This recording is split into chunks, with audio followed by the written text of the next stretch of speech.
का भइले भौजी? अरे दादा रे दादा। अरे बोला ना का भाई?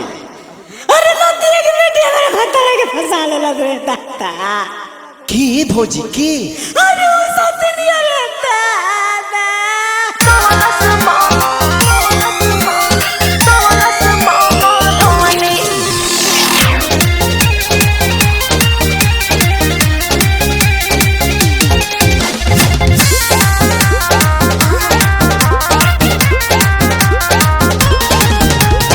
एहो काहे मुरझाई बाड़ू के करा ऊपर खिसियाई बाड़ू लागता दांते चबा जइबू बोला ना काहे रिझियाई बाड़ू।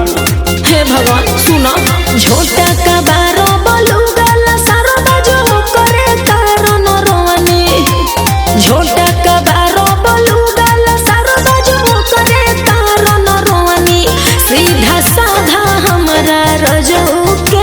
अरे का भइले भौजी? सुनो सीधा साधा हमरा बलमू के फसवलस मौनो धोनी सीधा साधा हमरा रजो के फसवलस मौनो धोनी फसवलस मौनो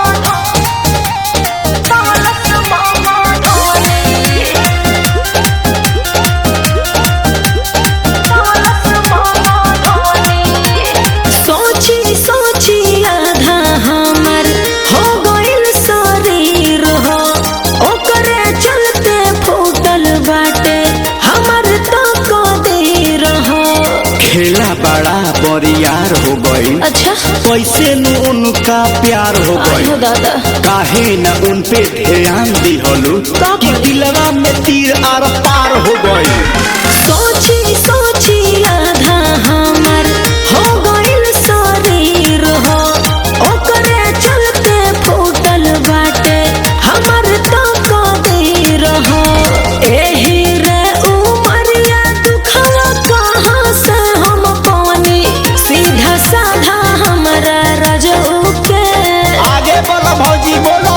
सुनो सीधा साधा हमरा बलमू के फसवलस मौनो धोनी सीधा साधा हमरा रजऊ के फसवलस मौनो धोनी बड़ा काम करले।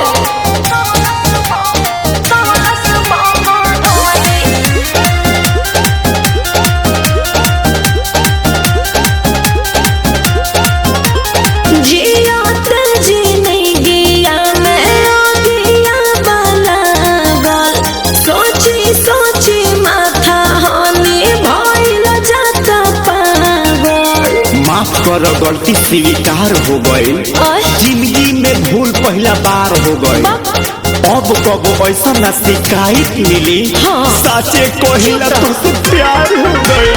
जियात